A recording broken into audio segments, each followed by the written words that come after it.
você não quer comprar esse suco de berego-berego? Esse suco de berego-berego, ele é muito bom para a saúde, né?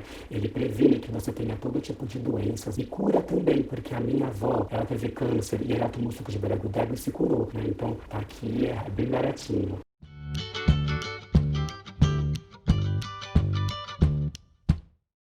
Oiê, bem-vindos a mais um vídeo do Giro com Giro. Eu sou o Giro e nós vamos girar sobre várias coisas, mas tem a ver com os meus conhecimentos farmacêuticos. Fiquei 6 anos aí estudando isso e muita gente não sabia disso. Mas enfim, inclusive você que está pensando aí que esse vídeo, nossa, que vídeo longo pra porra, mas esse vídeo tem muita informação, é muito importante, então vê ele até o final, curte, né, já compartilha, faz os paranauê tudo pra gente começar. Eu tenho duas grandes motivações para estar fazendo esse vídeo hoje. Uma é o fato de estar acontecendo várias coisas em relação à vacina, hidroxicloroquina, a cura, em relação à Covid e tudo mais, né? E muitas pessoas não sabiam exatamente como que funciona tudo isso, então essa é uma grande motivação. E a outra grande motivação é que tá rolando bastante, tem expandido um pouco essa questão de coaches e tratamentos alternativos e várias coisas que querem te vender produtos para você consumir e tudo mais, porque falam que cura câncer, falam que cura tudo, enfim, fala um monte de coisa, né? E falta um conhecimento pra gente conseguir julgar, entender e utilizar da melhor maneira. Inclusive aqui já vale a adendo que eu não sou contra, absolutamente não sou contra a terapias alternativas, tá bom? Inclusive eu gosto, inclusive eu aprecio, eu sei que elas têm um valor. A questão é que às vezes a gente não sabe como julgar, como diferenciar o que é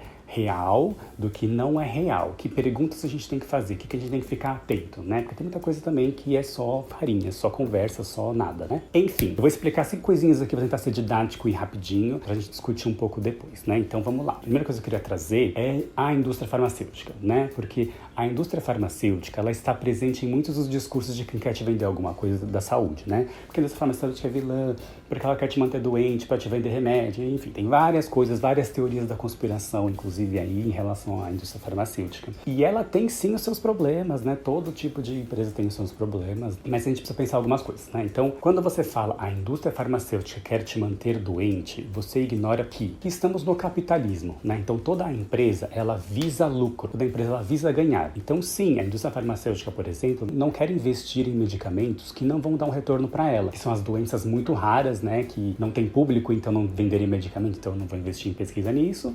E também tem a questão de coisas que já tem muito medicamento, alguma coisa assim, que também não vai investir porque não vai ter retorno, né? Muita competição. Então, esse é um problema, sim, mas é um problema do capitalismo, né? Porque se é uma empresa farmacêutica investir em algo que não vai dar lucro e a outra investir em algo que vai dar lucro, isso aqui vai sumir, né? Então, é um problema do capitalismo de forma geral e é uma coisa que a gente pode atacar, mas a gente tem que saber qual que é a raiz disso. E, de certa forma, o capitalismo ele ajuda a indústria farmacêutica a investir. Pelo menos umas 15 indústrias farmacêuticas grandes que injetam bilhões em pesquisa de novos medicamentos, né? Cada uma ao ano. Então, e para fazer essa roda girar, você precisa que ela venda. Então, tem toda uma questão aí em relação a você quer que tenha novas tecnologias, você quer que ela haja assim, você quer que ela lucre, você quer que esse sistema continue. E aí é uma outra discussão, que dá um outro vídeo inteiro, mas eu não vou fazer ela aqui agora. Se quiser que eu faça, me fala aí que de repente eu posso fazer um outro vídeo falando só da indústria farmacêutica, porque tem coisa para falar. Mas enfim, e a outra muito importante é que a indústria farmacêutica, às vezes ela é tratada como se ela fosse uma só. Tem mais de 15, mas é tratada como se fosse uma só. Mas elas são muitas e elas competem entre si. Se por acaso, vamos colocar hipoteticamente aqui, alguém descobrisse a cura do câncer, né? Uma indústria farmacêutica descobrisse a cura do câncer, de todos os cânceres, né? Porque cura de alguns cânceres já existe, tá, gente? Mas vamos colocar de todos os cânceres, magicamente. É um pouco incoerente se a gente pensar na fisiopatologia do que se conhece na ciência até hoje, mas ok. Vamos pensar que, de uma forma utópica, Plin descobriu a cura do câncer. Essa indústria farmacêutica, o que ela ia fazer, na verdade, ela ia tentar aprovar o mais rápido possível, ela tem uma estratégia para aprovar o mais rápido possível, para sair vendendo o mais rápido possível, para ganhar muito antes das concorrentes conseguirem fazer o mesmo medicamento, alguma coisa assim. E aí ela dá um salto tão grande que ia ganhar tantos bilhões na frente das indústrias farmacêuticas, ia virar a referência ao monopólio, não monopólio porque elas ainda iam competir, mas enfim, ia dar um super salto, né? Que foi mais ou menos o que aconteceu com a Pfizer, com o Viagra, né? Ela foi pro topo e até hoje ela é o que é, né? A primeira por conta de um medicamento que veio revolucionar e que vendeu a rodo, né? Então, na verdade, era isso que ia acontecer. Até porque, se você cura o câncer, as pessoas mais pra frente vão ficar doentes de uma outra coisa. E aí você ganharia dinheiro do mesmo jeito. Você não precisa deixar ela doente disso para ficar vendendo isso. Se ela vai ficar doente de outra coisa, aí você vende essa outra coisa, né? Então começa a perder um pouco o sentido quando você começa a pensar até na economia da coisa e nos interesses da indústria, né? Mas enfim, a segunda coisa que eu quero comentar um pouquinho é a pesquisa de novos medicamentos, que eu também vou resumir. Para você ter um medicamento no mercado funcionando, porque ele era proposto, ou seja, ele deu certo, né, fazendo as pesquisas e tudo, mas tem 10 mil que não deram certo. Então é uma proporção mais ou menos de 10 mil para um dar certo. É uma proporção super pequena, porque você tem vários testes, né? 70% deles morrem por toxicidade, né? Se ele é tóxico para o organismo humano, não adianta ficar empregando ele para curar um negócio que ele vai fazer mais mal do que bem. E 30% morre por eficácia, porque ele não é eficaz, porque ele não faz o que era proposto, o que se esperava dele quando ele foi criado. 1 em 10 mil é menos que 1%. E esses testes, você tem os testes in vitro, né? Os testes de toxicidade e tal. Quando tá tudo bem nesse sentido, você começa a testar em humanos, porque às vezes dá certo in vitro, dá certo em coisas não vivas, e aí não dá certo no seu organismo porque ele faz modificações, enfim. E aí muitos, quando coloca no organismo vivo, ele também não funciona, e aí cai por terra. E aqui entra muito a discussão da cloroquina, mas eu vou fazer depois de falar das coisas teóricas, calma aí. E nesse 10 mil que deram errado, tudo mais, e um que sobreviveu, isso aí vai pelo menos 1 bilhão, tá? Só de investimento para você conseguir chegar nessa um medicamento que deu certo, às vezes até 2 bilhões, então não é qualquer coisa também. Terceira coisa que eu tenho para falar é sobre o efeito placebo. Efeito placebo é também conhecido como a mentira que cura, né? Porque é contado uma mentirinha e essa mentira faz bem, né? Então, por exemplo, eu vou te dar esta pílula aqui que vai te curar da sua dor de cabeça. E aí você pega a pílulazinha, toma, de repente, depois de um tempo, cura a sua dor de cabeça. Aí você volta lá e fala, nossa, o que era isso que você me fez tomar que foi milagroso, curou minha dor de cabeça? Aí eu vou falar, nada, era uma pílula de farinha, era uma pílula de qualquer coisa que não tem efeito, né? Mas como você tomou achando que tinha um efeito, você condicionou o seu corpo a fazer aquele efeito. E aí seu corpo fez aquele efeito, olha só que loucura. Então, na verdade, o efeito placebo, ele demonstra, ele comprova o quanto o seu psicológico, né, o quanto a sua mente comandando o seu organismo tem um papel fundamental na cura de qualquer doença. E quando você faz alguma coisa com um propósito e acredita que aquele propósito vai dar certo, que vai te curar e que vai dar tudo ótimo, funciona. Por mais que não tenha nada ali, não tenha efeito nenhum ali naquilo lá que você fez, aquilo lá que você tomou, seja lá o que for. Mas você continuou o seu corpo a ir em frente nisso e aí ele foi e aí você se curou, né? Isso é verdade até para coisas que não são doença, né? Tipo, se por exemplo, você tá com uma autoestima X e aí você tá com um propósito e aí você quer fazer uma coisa dar certo. E aí você vai lá e faz essa coisa dar certo e insiste e aí dá errado. E aí você fala, não, mas eu vou conseguir sim, porque eu só tentar mais um pouquinho, você dá errado. Aí você fala, não, mas eu vou conseguir, eu sou capaz, e aí você vai e aí dá certo. E de repente, você podia estar com uma outra mentalidade, com outra autoestima, com outra questão, e aí você deu errado a primeira, você fala, putz, não sou capaz, não vou conseguir, não vou tentar, chega. E aí não consegue, né? Então, o psicológico, ele faz você conseguir as coisas, né? E isso recebe diversos nomes, recebe o nome de segredo, recebe o nome de poder do pensamento positivo, recebe vários nomes, mas é verdade mesmo, né? O seu psicológico, ele faz acontecer, entendeu? E isso tem que ser levado em consideração. A quarta coisa é falando que qualquer coisa, você me ouviu bem, qualquer coisa que você colocar para dentro do seu organismo vai ter um efeito. Vai ter um efeito, ele tem os prós, tem os contras, tem o que é bom, tem o que é ruim, tem muitas substâncias que tem mais ruim, tem substâncias que tem mais bom, mas ainda assim você tem efeitos. Não existe isso de natural e não faz mal, tá bom? Que existe essa crença que tá na cabeça de quase todo mundo. E é tipo, se é natural, se é planta, não vai fazer mal, porque é melhor, e não. E não é assim que funciona, tá bom? Vou dar alguns exemplos aqui para ficar bem claro. A maconha, ela é uma planta, ela é natural nesse ponto de vista, né? E ela tem seus efeitos, você sabe que tem seus efeitos. A papoula é uma planta, é natural, e dela são tiradas várias substâncias, né? Tem um monte de coisa ali na papoula. E uma delas é a morfina, olha só, a morfina, ela é uma substância muito pesada, né? Você sabe, você conhece, você sabe que isso aí é da pesado.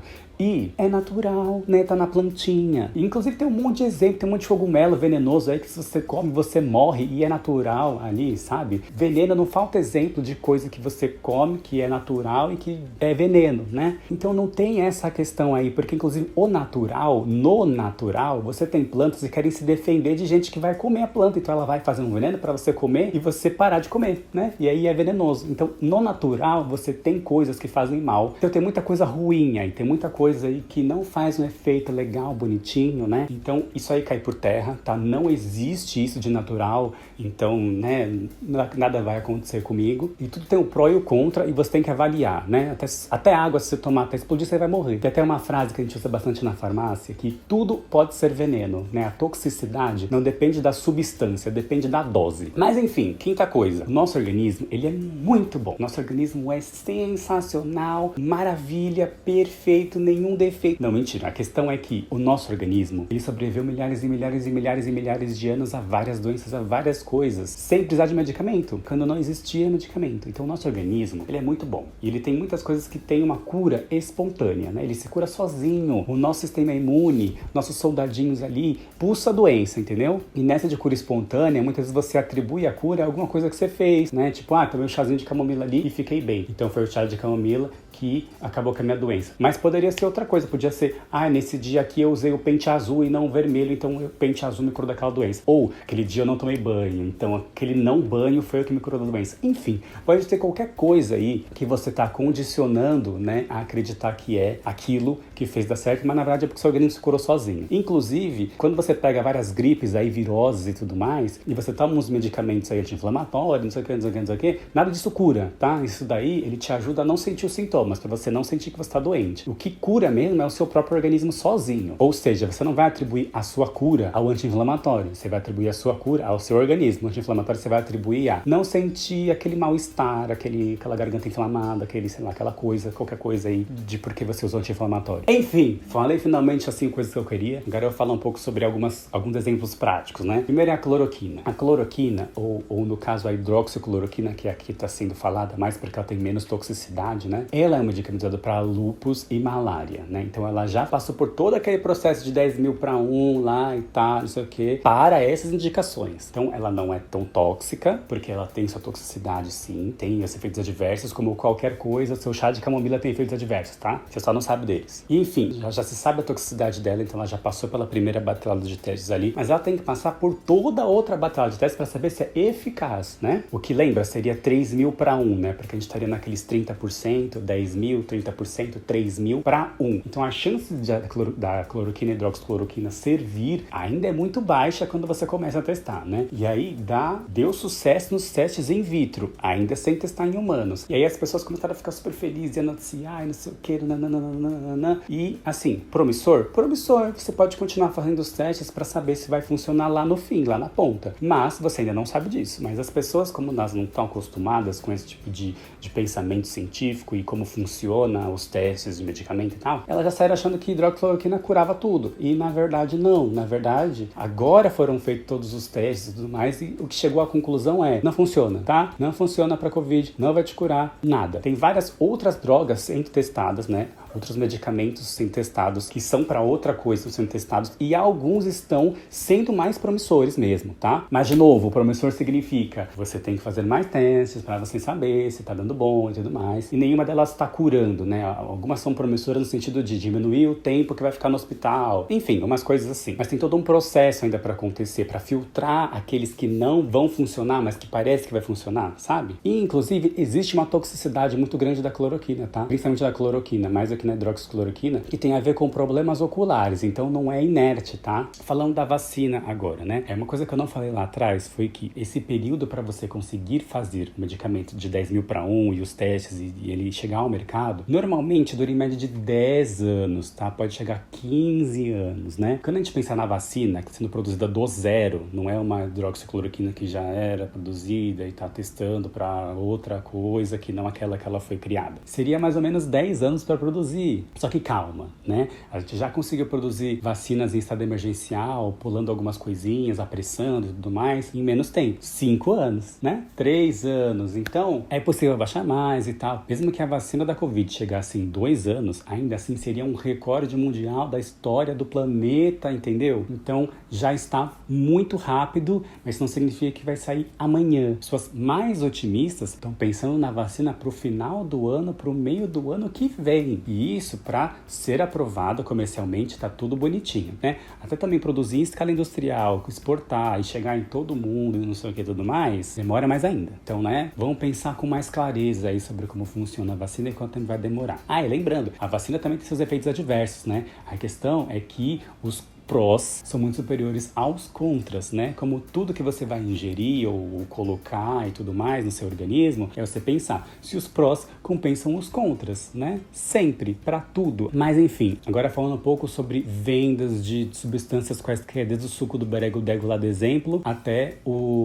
óleos essenciais, até chás de tudo quanto é coisas milagrosas que te vendem por aí, né? Ou mesmo terapias alternativas mesmo que te vendem por aí, não só coisas pra você consumir, mas pra você fazer. Tudo isso você precisa analisar com muita calma. Primeiro, se alguém tá te vendendo alguma coisa que você vai ingerir, né, colocar no seu corpo, a primeira coisa que você precisa saber é: aquilo faz bem e faz mal. Aquilo tem um efeito pró e tem um efeito contra. Será que eu conheço os efeitos contra? Será que a pessoa que tá me vendendo conhece os efeitos contra? Será que se eu perguntar pra ela quais são os possíveis riscos, né, desse uso, será que ela vai saber me falar? Porque quais são as contraindicações? Todas as substâncias têm contraindicação. Todas, né? Se a pessoa não sabe, já é um pé atrás ali que você tem que ter, porque tem contraindicação. Principalmente se você já faz uso de outros medicamentos. Eu fiz o meu TCC da farmácia, né, para me formar, sobre interações entre medicamentos alopáticos, né, que são os medicamentos que já se usa, com plantas medicinais na terceira idade. Ou seja, os velhinhos que tomam já algum medicamento e aí tomam chá, porque o vizinho falou que é bom e não sei o que, tá, e toma o chá. E aí esse chá dá interação com o medicamento que ele já tomava. E tá cheia de interação, tanto de hipersensibilidade, desde dermatite até choque anafilático, aí a pessoa morre, ou de o medicamento perder o efeito, ou potencializar o efeito, e aí isso poder resultar também em acidentes, ou então se ela não tá tomando o medicamento, ela pode de repente ter um infarto, alguma coisa assim, porque não tava fazendo efeito,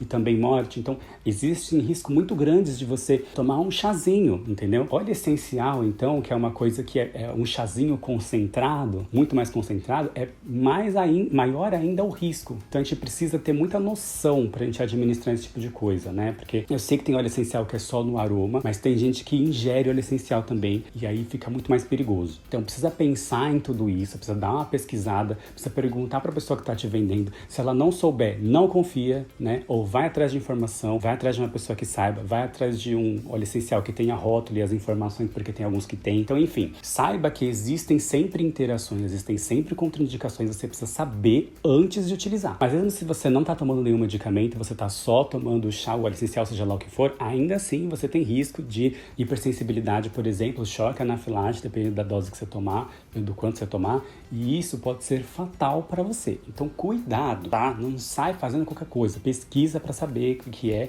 e se você sentir uma coisa estranha, atribua sim, saiba que pode ser sim efeito do chá que você tomou e você tem que parar, de repente até ir no hospital. Enfim, lembre-se quando a pessoa falar em indústria farmacêutica, o que faz sentido e o que não faz sentido, porque às vezes nessa de não saber que precisa, por exemplo, fazer teste para saber se é tóxico e não sei o que, você confia no cara que não fez teste nenhum, que criou uma fórmula mágica do suco de berego-dego do nada, toma e morre. E gente, eu tô sendo trágico aqui, mas é real mesmo, isso é muito perigoso. As pessoas têm que começar a se alertar à necessidade de você saber o que acontece com as substâncias, com as coisas que você consome. E é por isso, inclusive, que é feito o teste por 10 anos para saber se é tóxico, se funciona e tudo mais, né? E às vezes vem aquele argumento, né? Não, porque eu tava com câncer, ou meu pai tava com câncer, e aí ele tomou esse suco de berego-dego, não sei o que e tal, e se curou e tal. Mas tem que pensar várias coisas, né? Primeiro, a primeira coisa é se ela não inventou isso, né? Considerando ainda que não foi inventado, que essa história é verdadeira, né? Será que a cura foi devido àquilo que ela tomou? Será que não tava tomando mais nada? Não tava nem fazendo quimioterapia, não tava fazendo nada, só tomou o suco, né? Segunda coisa, sim, pode ter sido uma cura espontânea do próprio organismo que está sendo atribuída erroneamente. 3, um caso certo não significa nada. Pode ser feito placebo, pode ser cura espontânea, pode ser um monte de coisa. Para você ter uma informação verdadeira, você precisaria ter vários casos, comparar com vários